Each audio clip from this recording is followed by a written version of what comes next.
Hi everybody, I am Chris G and welcome to another edition of the Habs360 podcast featured on allhabs.net.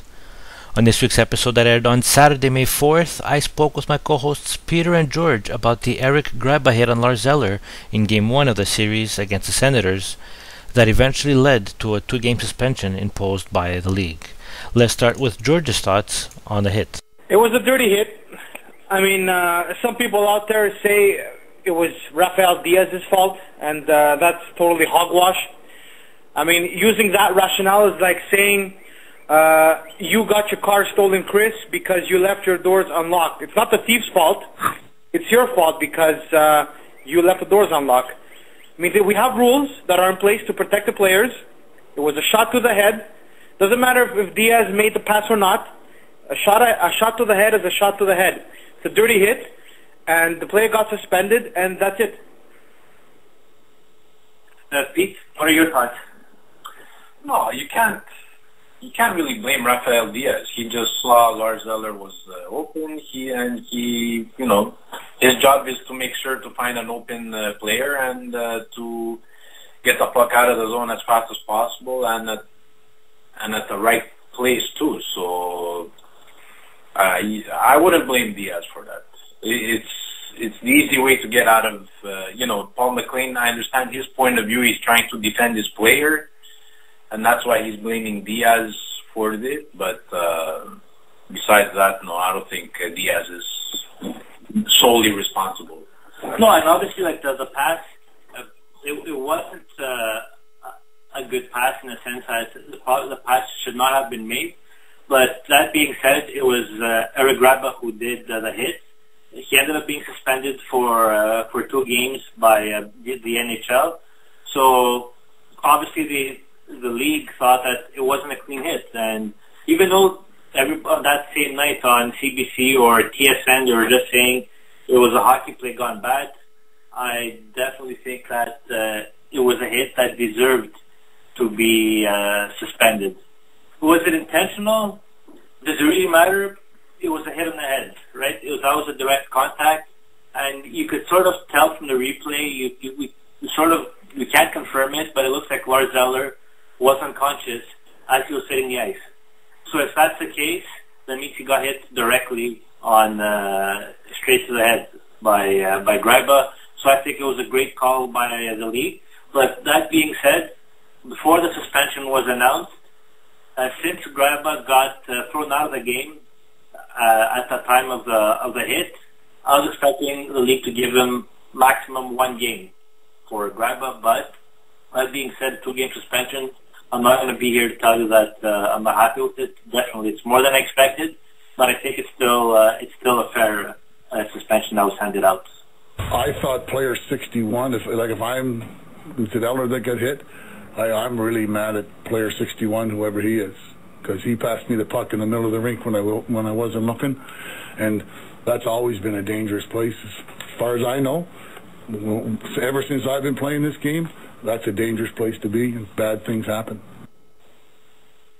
So those were Paul McLean's comments on Thursday night when he was asked in a post-game conference by the media what he thought about the hit. And George, what did you think about McLean's comments?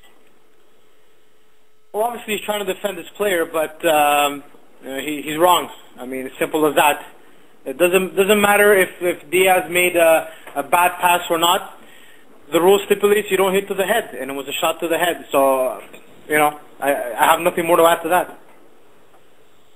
And what I found worst about Paul McLean's comments, he's defending his player, and I'm pretty sure 30 coaches in the NHL probably would have said the same thing. They would have been defending their player. But there's not even anything to say like, you know what, I hope he's better. Like, I hope he feels better. I hope he's going to be all right. Sympathies, etc. But we didn't hear that from Paul McLean. Whether it be a playoff game, whether it be a regular season game, I think it's the least that Paul McLean would have said.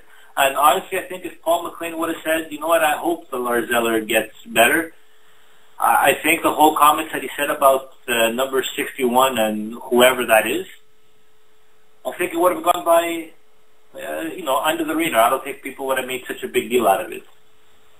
And Pete, do you think that Paul McLean knows who number 61 is, or what do you think about his comments in general? Well, I'm sure he knows who he is. Maybe he just was trying to find his words, and obviously when Ottawa prepares its game plan, Diaz maybe is not priority number one on defense.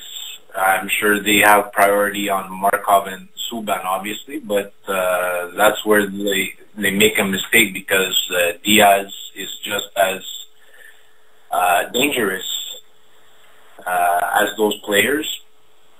And maybe he's the type of guy who's better with numbers. I don't know. I mean, maybe for him, he calls opposing players by their numbers. You know, maybe for him, he's number 61. Yeah.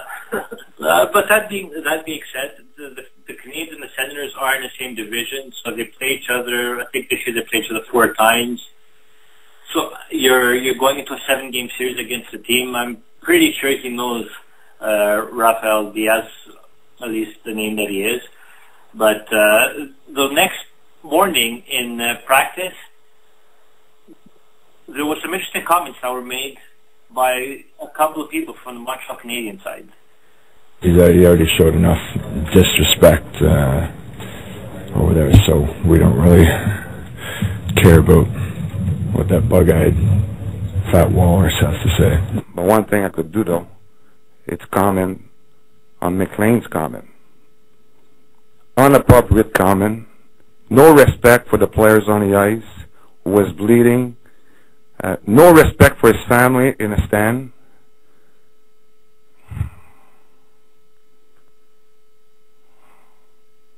When he compared that to a hockey hip, the comparison that he did, it was in the 70s, 80s, and 90s. And this is why we got new rules, to avoid those hits. When a player is vulnerable, that's why we got rules. That was a lack of respect to Lars Eller, a lack of respect to his family, and I'm never going to accept that. So those were the comments we first heard from Brandon Prest, who wasn't too happy about the comments that Paul McLean made the previous night. And then we heard Michel Therrien actually making comments right after the game. Michel Therrien didn't want to talk about the hit. He wanted the league to take a look at it. But then he ended up making comments on McLean's comments. And also on the same night, in the newspapers in Ottawa, the Ottawa Sun put up a big picture on the cover page, Lars Eller in blood, and says the Senators draw first blood against the Habs. So Pete, whether it be and this morning in the Journal de Montréal, there's a picture of Paul McLean and a picture of a walrus next to him. So Pete, do you think the comments, whether it be from Prost, Therrien, McLean, including the 2 newspapers, do you think it's gone too far, or is it just part of playoff hockey rivalry? Yeah, it's part of the rivalry too, but I think the Ottawa Sun's front page was a little bit in bad taste, you know, like, okay, you guys won, but do you really have to show, like, Lars Eller bloodied on your front page? I mean, he's not the reason why you won. The reason why you won is because of Craig Anderson, who played such an amazing game, and he reminded us a lot of a certain number 41 who used to play here in Montreal back in 2010 playoffs, which was Yaroslav Halak. I mean, he played an amazing game, and he's the reason why they won. So you could have easily put a picture of Craig Anderson making one of his almost 50 saves during the hockey game. I mean, it's not the lack of pictures that were missing. He was the starter of the game, and they could have easily done that. Instead, they decided to put a bloody Lars Eller in front of it, you know, so I disagree for that. Every time you humiliate a player that has been hurt seriously is wrong. Total lack of respect from the part of the Ottawa Sun.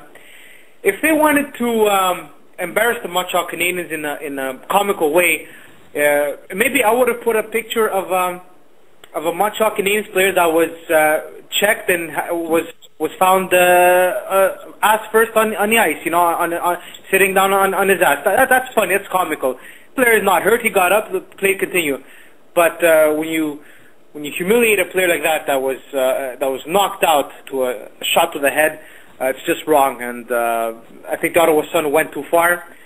Whereas the Journal de Montréal putting a picture of a walrus next to the picture of the coach, it's funny. It's Paul McLean's not hurt. We all know Paul McLean is not a walrus. Funny, but clearly Ottawa Sun way too far. I hope you enjoyed the sample of this week's episode of the Habs360 podcast. To listen to the entire episode that included our thoughts on the first two games, our preview for the upcoming week, and details on our Sweet 7-1 contest, click on the link on this page.